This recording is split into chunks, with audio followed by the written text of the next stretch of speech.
السلام عليكم. اليوم غنحضر معكم الغريبات الكوكو السميده، يعني من الغريبات الكلاسيكيين التقليديين، خصوصا كنحضرهم في الاعياد، ومن الوصفات اللي سهله في التحضير وبسيطه وما كتاخذش حتى وقت. هنا غادي نخدمها معكم بواحد الطريقه اللي هي ناجحه وما عاديش يعني تضيع عليكم، فقط يعني تبعوا غير المراحل وداكشي اللي كنقول. يعني الغريبه هو السهل الممتنع، يعني اللي صعيب هو انها تخرج لينا مدقسه او قاصحه، يعني غير على حسب الفران. خص الفران ما نجهدوش عليها، ما نخلوهاش واحد المده طويله. نوعيه الكوك اللي نستعملو تكون زوينه، تسميده زوينه فقط. يعني غير هاد الاشياء البسيطه الا درناها راه غادي تخرج معنا ناجحه، وحتى في التحضير راه سهله وما كتاخذش الوقت في التحضير.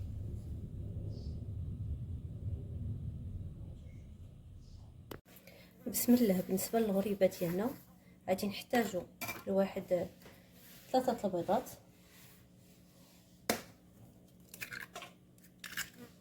يكونوا موينين، يكونوا صفر ما يكونوش تاني كبار.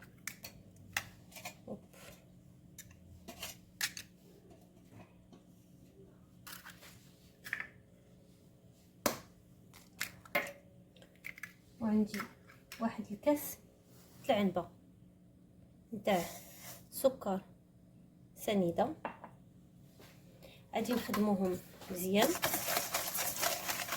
ممكن ديروهم في الخراب، في الخلاط الكهربائي نخلطوهم. ممكن نخدموهم هكا، ممكن نخدموهم بيدينا.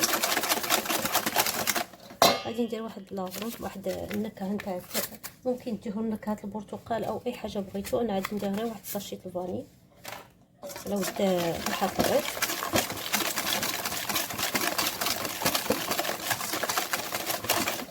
نحاول نخدمها، وغادي نضيف واحد الكاس تاو العنبه الزيت، يعني كاس العنبه السكر، كاس العنبه الزيت.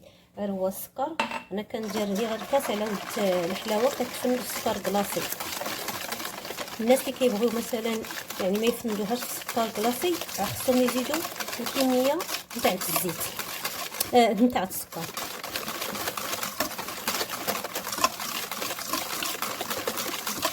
وغادي ندير واحد رشيشه الملح باش ما ننساهاش، ضروري. يعني اي حلوه خصنا نديرو فيها واخا هكاك واحد رشيشه الملحه.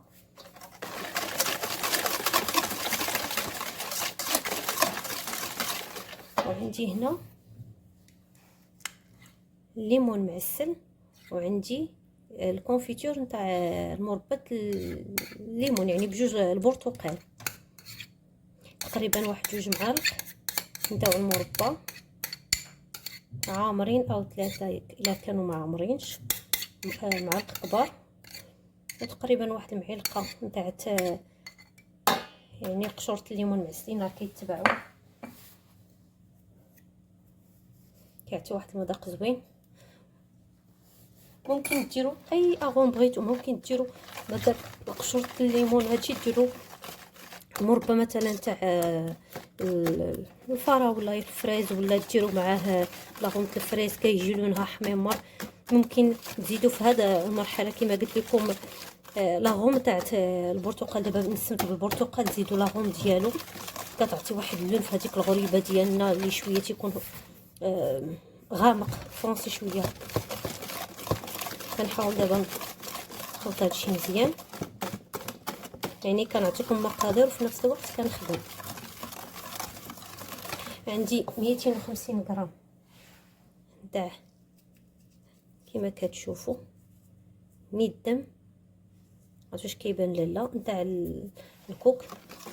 250 غرام تاع الكوك ميدم.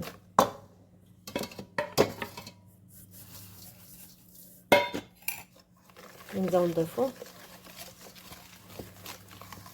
مع واحد الخماره الحلويات 8 غرام.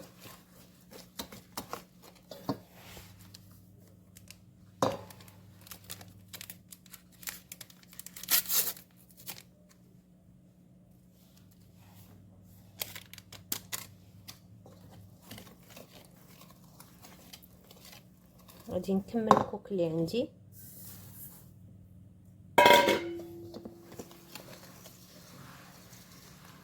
وغادي نبدا نضيف السميده عندي 250 غرام تاع السميده الرقيقه. سميدات الحل اللي تنديرو في الحلوه وفي الحرشه سميده رقيقه عندي 250 غرام.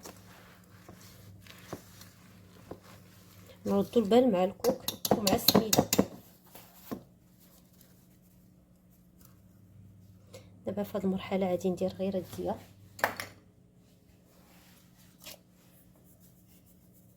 غادي نبدا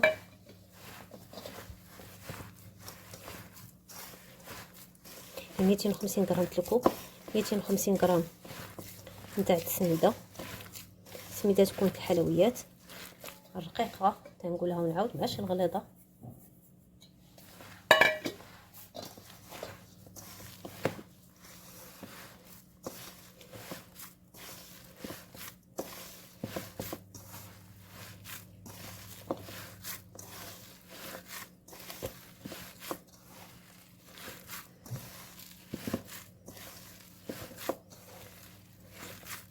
ممكن الا حسيتو بهاكا البيض كبير او شي حاجه او جاريه نضيف واحد 2 معالق نتاع الدقيق او النشا.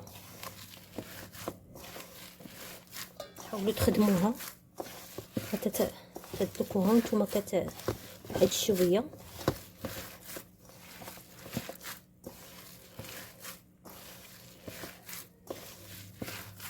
غادي نحتاجو بالنسبه باش نفندوها سكر كلاصي سبيسيال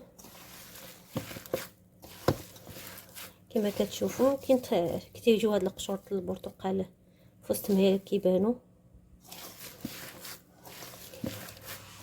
غادي نبقى نخدمها وتنشوف واش يعني لا ما نحتاج نضيف واحد 2 معالق تاع الدقيق او لا. نحاول نشوفها واش كتجمع كما كتبان كتشكل. غادي نخليها غادي ندلكها شويه وغادي نخليها غير واحد شوي وغادي نخليها تشرب شويه. غادي نبداو تنكوروها ونسخنوا الفران من قبل كما كاع الغريبات. غادي نحطوها يعني نديروا العافيه تكون فوق منها يعني حلوه والعافيه فوق منها حتى تشقق لينا. عاد كنشعلوا العافيه من التحت. الوقت ديالها راه ما كتحتاجش بزاف الوقت باش ما تنشفش لينا. ضروري هاد المساله ما تنشفش لينا هذيك الحلوه راه كتولي قاصحه. صافي دابا غنخليها واحد شوي كما قلت لكم واحد شويه نجمع هاد الشيء ونجي نبدا نشكل فيها على ما تسخن الفران او بحال هكا ونبدا نشكل فيها. المهم تشرب واحد شويه 5 دقائق ماكسيموم 10 دقائق وصافي. هنا عندي سكر سبيسيال بعد ما خليتها ارتاحت غير واحد شويه. غادي نشد واحد الكويرات هكا كما كتشوفوا هي راه تتكون طريه واخا هكاك ما كتكونش قاصحه ولكن كتجمع. غادي ندير كويرات نديرهم في سكر كلاصي بحال هكا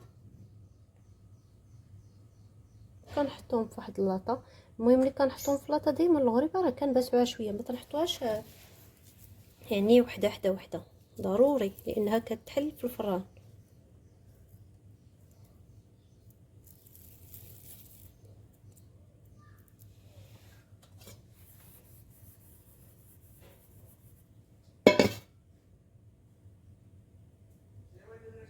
صافي هكا كنبقى حنا كنصاوبوا هذوك سميتو كنحطوهم في لاطه بحال هكا. وين تكون دهنوها يعني ديروا غير لاطه ودهنوها بزويته. انا درت هكا فرشت لها هذا طابي. من بعد صافي غادي نكمل العمليه ونحطوها كما قلت لكم في الفران. الفران يكون سخون ونحطوها من الفوق واحد شوي تقريبا واحد 2 دقائق حتى 3 من الفوق. صافي من بعد تنهبطوها نجيو نحطوا العافيه تتولي من تحت منها. الغريبه ديالنا بعد ما خرجت من الفران كتجي على هذا الشكل. غادي نخليوها بالطبع حتى تبرد مزيان ما نحاولوش نحيدوها دروكا لان كلها غادي تهرس لان كتكون هشيشه بزاف. غنخليوها حتى تبرد، ومن ديك الساعه نحطوها في شي حاجه فين بنا نحطوها، سواء طبسيل سواء بواطه. المهم كنخليوها حتى كتبرد تماما. شتو كي كتجي مشققه وزويونه.